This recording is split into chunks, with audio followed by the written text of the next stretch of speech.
So happy Feast of the Resurrection. This is now a week ago.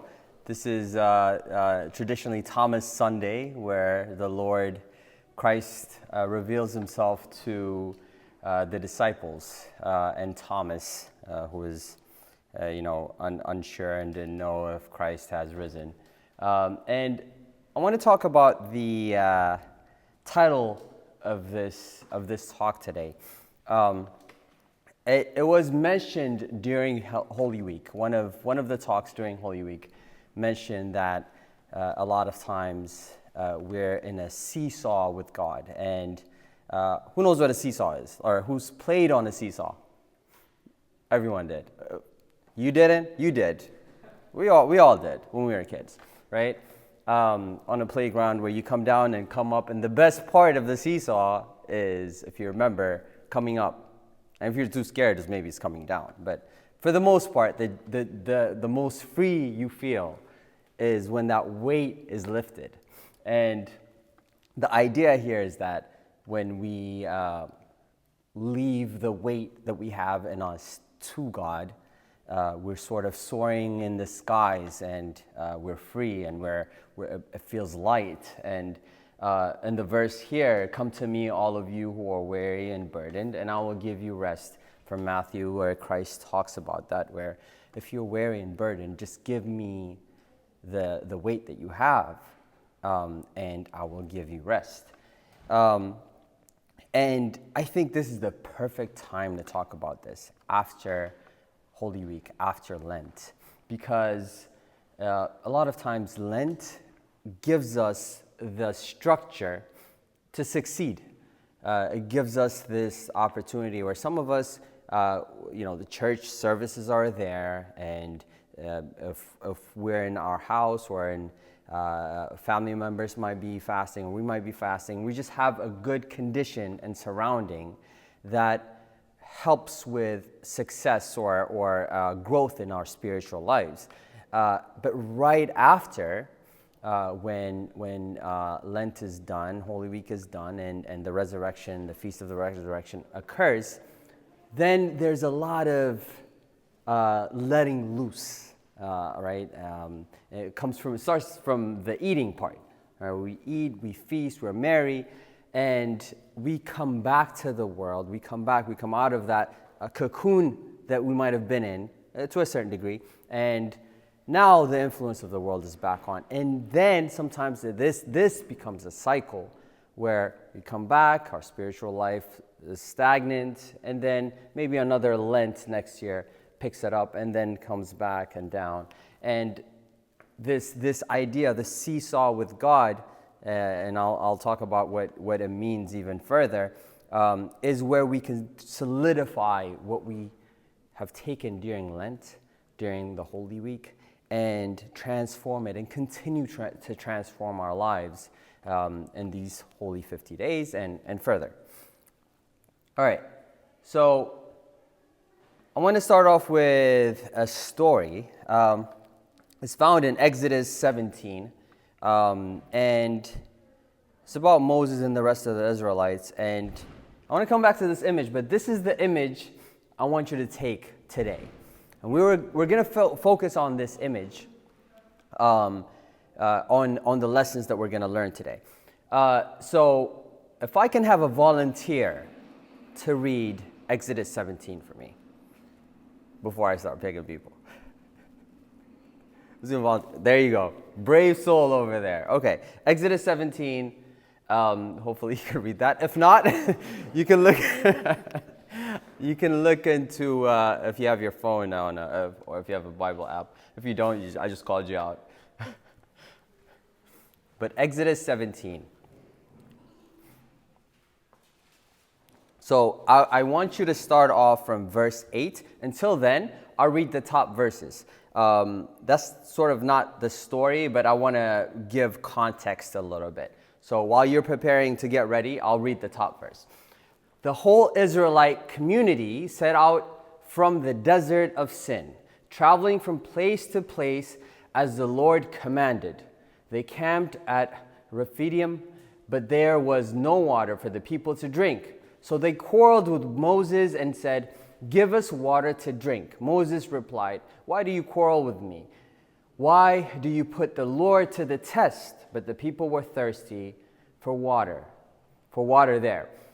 And they grumbled against Moses and said, "Why do you bring us up out of Egypt to make us and our children, the livestock, die of thirst?" Then Moses cried out to the Lord, "What am I to do with these people? They're almost ready to stone me." The Lord answered to Moses, "Walk ahead of the people. Take with you some of the elders of Israel, and take in your hand the staff with which you struck the Nile, and go.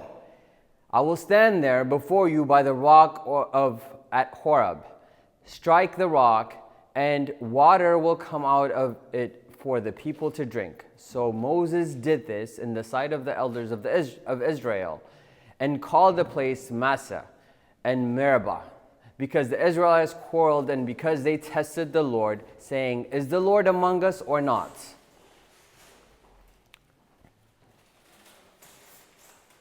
And then it will continue from verse 8, I believe.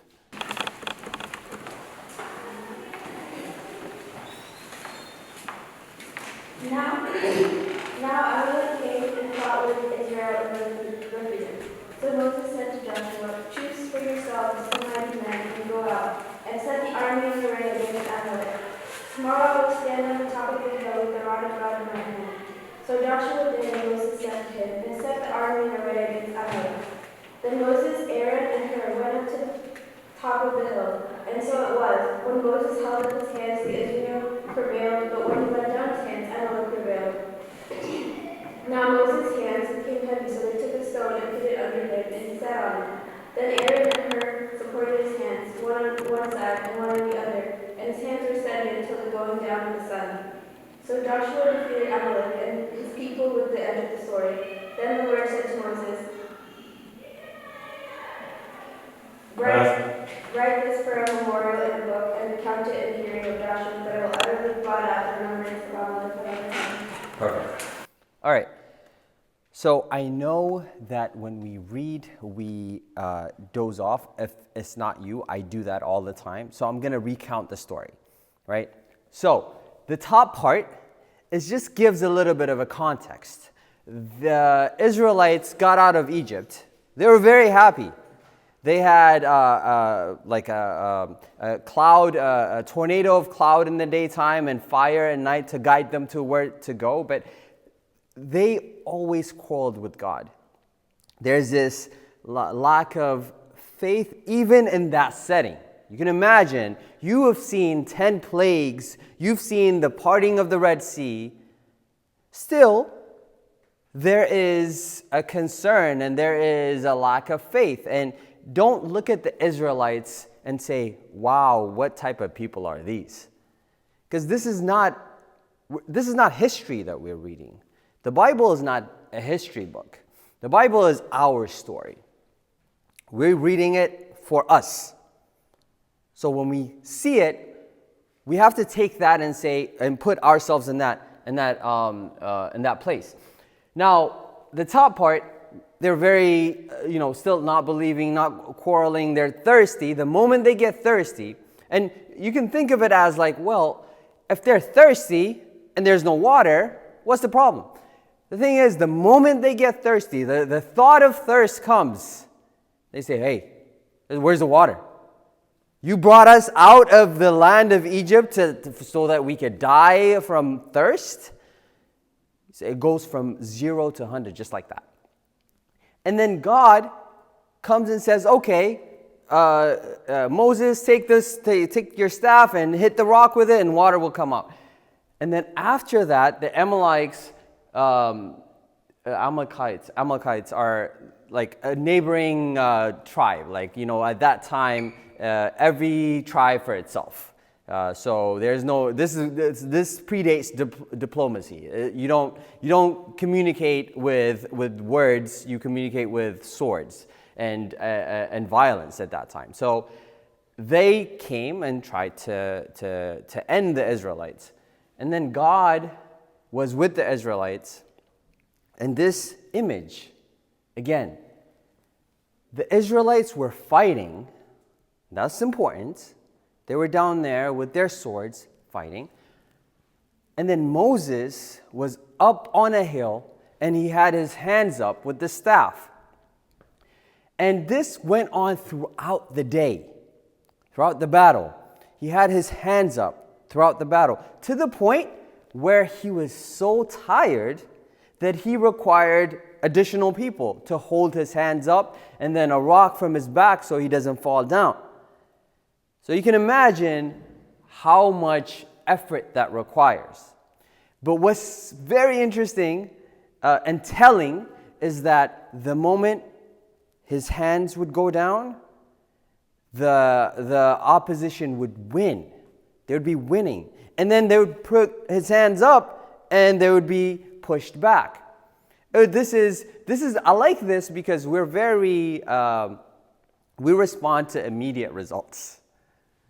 Right? And there's not much more immediate than this for a prayer.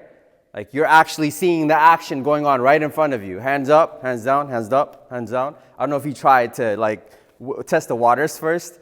But he was sure that if he puts his hands down, they're going to lose.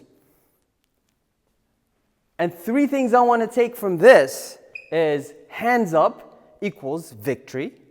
We're going to expand on these. Hands up equals fatigue, and hands up equals ultimate rest.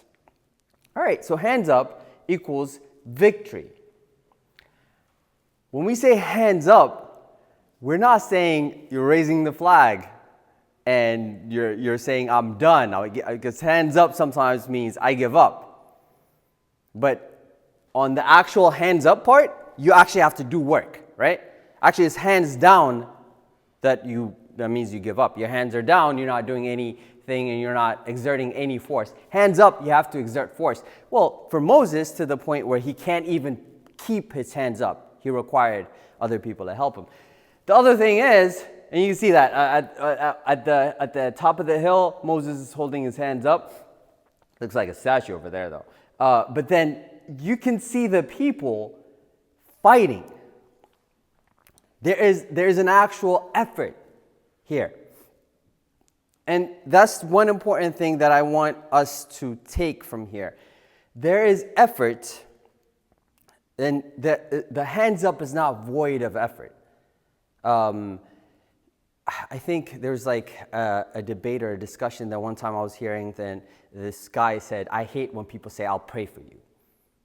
I hate when people say, I'll pray for you. What does that mean? Like, actually come and help me. The person has a point, but at the same time, prayer in itself is seen as, because we water it down, right? We water prayer down itself, whereas prayer here is fatigue all day, hands up. I need help. I need people to keep my hands up where I can't lift my hands up. And there are saints, there's a story of saints, Taklahimanot, where he actually had his amputation of his lower extremity, his leg, because he was praying for years. Right? So there is an actual effort in prayer. And to a certain degree, we might have watered that down, that the world's view of prayer is, what are you doing? You're not helping me. You're not doing anything. There are stories of monks, when they're out in the deserts and they're fighting against their own demons, but they're also praying for the world. Now, how many of that prayers has come true and we're where we are? How many disasters have been evaded because of that? We'll never know. It's always only God that knows, right? But there is an actual task and work that needs to be done. That's the point. I think of the story of the talents, the parable of the talents, where you have the rich merchant would come. It's in Matthew 25, 31 to 40. Rich merchant would have to go out of the city, and then before doing that, he would give talents, which is a monetary thing, to each of his servants according to their ability. So one gets 1, the other one gets 2, the other one gets 5. And he goes away, and when he comes back, the one who had one didn't use it, didn't, multiply it. So he gets thrown out. The one who had two doubled it. The one who had five also doubled it. So they get to take more tasks, and the master says, well done, good and faithful servant. Come into the house of the master and partake in the joy of and the riches of the master. But what I want to bring up here is talents, although this is monetary here, talents to us, remember, everything in the Bible is not a story. It's a reflection of us. So anything you read, you say, where do I fit here? Talents to us here is whatever you're capable of. Right? Whatever you have power in. Whatever you're capable of, if you squander it and don't use it, you're the one talent guy. You keep it away, throw it away, you don't use it, and then at some point, it will be required of you. If you use it, it will continue to multiply. It will continue to multiply. So, some examples. Say getting up in the morning and going to a certain area and praying. These are physical tasks that you can do. Say mentally you're not there. Say emotionally you're not motivated to pray. But you can physically do it. Right? It's your brain and the circuits and the nerves that would allow you to get up and pray. It's not emotion-based. Yeah, the emotion can add fire, or it can be a catalyst of some sort, but it's an actual task that you're able to do. It's a talent, right? And there are other things. I mean, getting up and reading your Bible. You have eyes, right? You can read. If not, you can learn to read. Right? So, who has given us the eyes, the ability to read, the ability to learn, all of that? These are talents. And these talents we take and multiply. And if we don't, okay, we don't, and at some point, it will be required of us. But there is an actual talent, an actual task that we've been entrusted with by God that we can use to grow our spiritual lives. And we come back to the seesaw. Now, anytime you do something, our brains wants to take control. Anytime you do something, brain wants to take control. Because whenever you do it, you see the effects of your work. So it's very easy to start planning, to start thinking and taking control and thinking we have more and more and more and more control. So there's this seesaw here where you can see over there where we're lifted and we give God our heavy burdens, because the heavy burden part is the control. That's the heavy burden.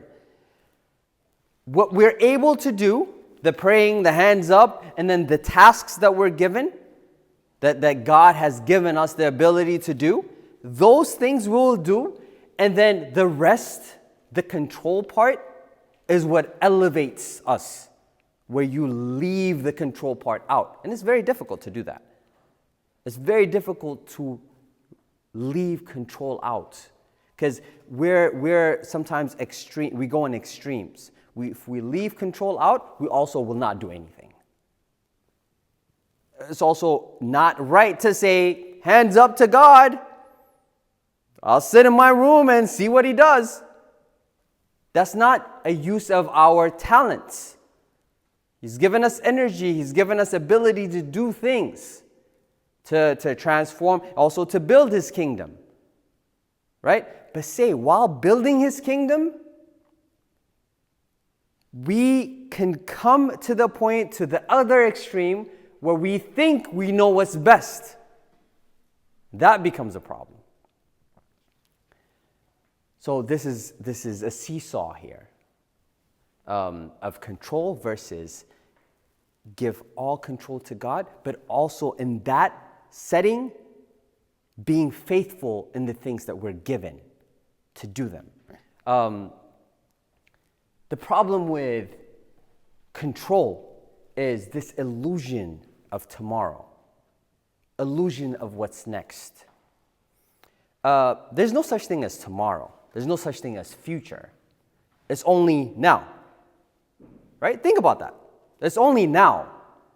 There's no tomorrow. Tomorrow does not exist. It's only in our minds, and we just created this word. It does not exist.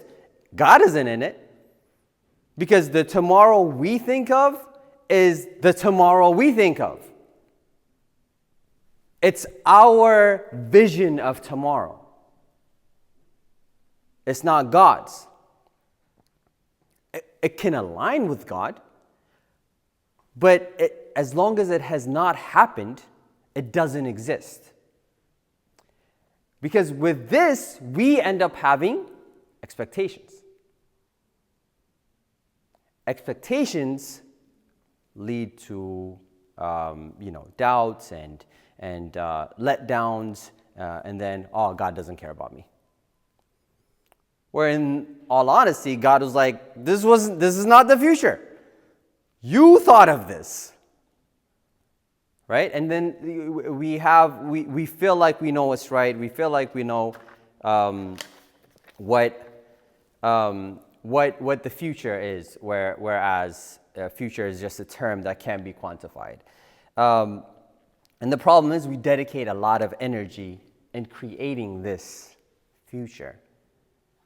We dedicate a lot of energy in creating this future, which doesn't exist. It exists in our minds, but we've dedicated so much energy in it that when it doesn't occur, all this energy that was built ends up to being a letdown and a disappointment. And that, in that seesaw, that creates a lot of stress and heaviness in us. We come back to earth, and God is, again, far away from us, from our perspective. Make sense? All right. We think, with this future that we create, sometimes we think God is getting in the way and that it's a tug of war. But for God, it's a rescue mission. We think tug of war, God sees rescue mission. We think, God, you're ruining my plan. God says, no, I'm saving you. It's a rescue mission. And we're still trying to hold on to this, where God says, come up. Let's come to the present. Future doesn't exist. And the next thing here is hands up equals fatigue. This is I like to use the example of gym and exercise here because it's very easy. Like, you need to fatigue a muscle for it to grow. Like, without the fatigue, there is no growth, right? And the growth is necessary. We want the growth. The growth leads to that ultimate rest. But think about it. First of all, like, logically speaking, without the fatigue, you're not going to have the rest. You need the fatigue for the rest. Now, if you're cynical, you can say, well, if I didn't fatigue, first of all, I wouldn't have needed rest. But you have to think about the state that we're in. The state that we're in is in a constant worry, constant state of fatigue. So you have no choice in the fatigue. It's just which path you decide to go to be fatigued in. But we have no choice in the fatigue, because the world will tire you out as well. And we see that all the time. Like, if not God, the alternative is also a tiring out, but that is to tire out to death. Whereas this one is to fatigue and tire out for victory. But coming back from the more philosophical to more practical, like Moses got tired, physically tired while praying, to the point where he couldn't do it anymore. And the important thing is that we need help here. He had two people holding him up. It becomes very difficult for us because we're seeing these as different situations where the people are down there fighting in a war, in a battle, and then Moses up there praying. Whereas for us, we have to take both of that in us. We have to be the one who is in a battle, but also the one who is with hands up, praying. And we have to realize that we need help. And this comes in about to surrounding, right? Your surrounding. Sometimes we think we're invincible, both from if we're in the church and if we're quote unquote spiritual and we feel like we're not easily influenced and affected, we feel invincible. So we don't take a look at our surroundings to see, oh, who can help me? Who can be of help to me in this journey towards God? We have to think about that. You cannot we can't live in isolation. It's impossible. It's also, when you think about it, a way for God to teach us to give away control. Because God knows us so intricately that He knows our limitations as well.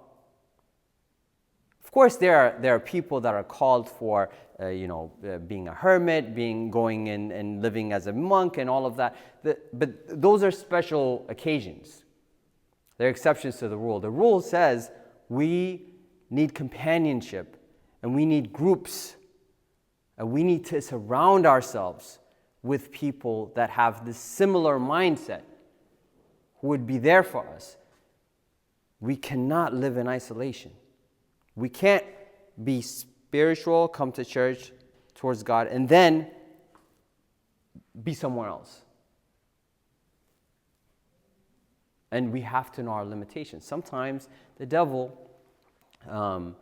can trick us to thinking, well, I want to bring someone to the faith, and so I have to be there. It's true to a certain degree, but there are always limits to it, right? You also have to know your limitation, know our limits. So we need help. The fatigue also. This verse. If you ever felt like you have struggled against sin, and you're like, I've done everything I could, go to this verse. This verse will tell you, you have not, sir or ma'am. In your struggle against sin, you have not yet resisted to the point of shedding your blood. That's pretty crazy. But it's highlighting the point that there's no choice. Sometimes we give ourselves the choice. Oh, I've done okay. I did my best, and all right. Well, on to the next. There's no on to the next. There's no I did my best. There is only this. For the fatigue, like I said, fatigue equals death, equals long suffering, equals Christ. God ultimately never asks anything that He Himself has not muddied Himself with and actually gone in and done. And one of the reasons why He did that is to give us hope, right? And to have fellowship in those times of fatigue and those times of struggle, where He says, I'm there with you. I can't do it for you because I can't lift it for you. You have to lift it. yourself so you can continue to grow. Not only continue to grow, but break away the chains of the world. You slowly chip away at the influences and the chains and everything, that the shackles that the world has on us. Living in the world, we're influenced from left to right. The moment you get out, you drive, or you take an Uber, or you walk, every moment, since it's part of a fallen world, everything is an influence. To combat that, we have to grow. To grow, we have to fatigue and get tired. So again, the seesaw. I don't need help from anyone. I can do it myself. That's weighing you down. You're gonna fail, for sure. Whereas I need help, I'll surround myself with people. I will accept help, thus give away control. And then knowing that this long suffering, this struggle is required, is needed in order to grow. And one additional caveat there, the struggle in itself, you can take that and think of, ultimately the goal is communion with God, is communion with Christ. But we can't resurrect with Him unless we die with Him. And so there's communion in the death as well. To be one with Christ in the death. In those times of your lowest, we have opportunities to be in communion with Christ at His lowest. Right? And then, let's say, practically speaking, this is one practical thing. When you see someone struggling, to try to be with that person, take a moment to say, obviously use discretion, but if you see a homeless person, go sit and eat with that person and have a communication and conversation with that person. With discretion, of course, because if the person is drunk, you're not going to have a conversation with them. So you have to have discretion and all of that. But at the end of the day, getting out of your comfort zone, that's just one very tiny example, but it's important. It's important to ground yourself to the things that matter. Right? Okay, and last one. Hands up equals ultimate rest. Of course, we're going to end with this. Hands up equals ultimate rest. This is what we want. Ultimately, this is what our spirit and our hearts and our soul wants. This is what our soul wants. But to get here, to get to this point, we have to shed what makes us, that we have to be that child, right? To be that child, we have to shed away everything that is resisting from being a child. And that takes time. And that takes that effort. And that takes the fatigue. And that takes the ability to give away control, which is not an innate thing, so we have to practice it. All right? So this is the seesaw with God. I hope we all can continue to practice to keep prayer as our top priority, because ultimately, I'll tell you this much, that I personally have gone up and down in my life of prayer, where there are times where I think, is God listening? And there are times where I know God is listening. The only thing that changes is me. It's not God. God is always faithful.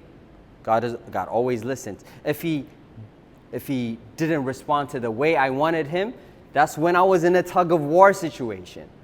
And my future, the thing that I wanted, was not like he was trying to rescue me from that. Is ultimately, when you say, is God listening? What you're really saying is, I trust in this future, and God has not done or helped me with this. So what's going on? The trust is in the future. That has not even happened. Remember, we don't have, we're not omnipotent. We don't know, we have only a very, very limited vantage point. And to use that and to create a future and then pray for that future or pray for that moment and then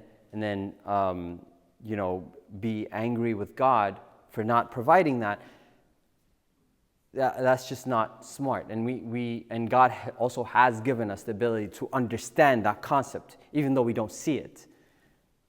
So ultimately, that prayer life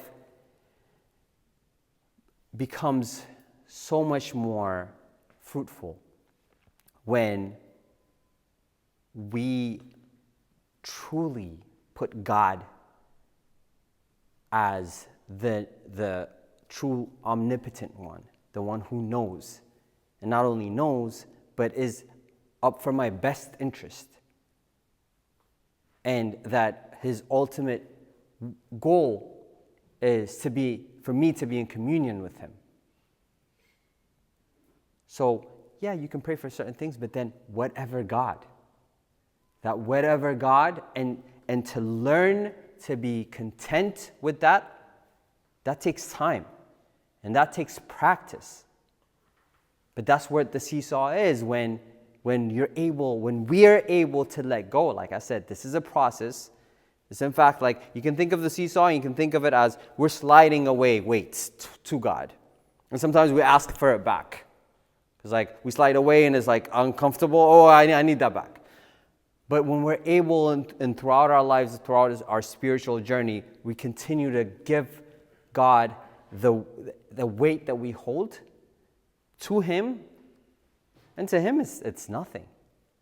Like our biggest problems, ultimately our biggest problems, our second biggest, our third biggest, to God is like, I'm just waiting for you to give it to me and then solve it, no problem. But this is a process, this is a practice that's needed. It's not God that changes, it's us. And this changing process will allow us to have rest in him. So glory be to God, and happy Feast of the Resurrection for you all. If there are any questions, let me know. If not, that is all for today. Thank you.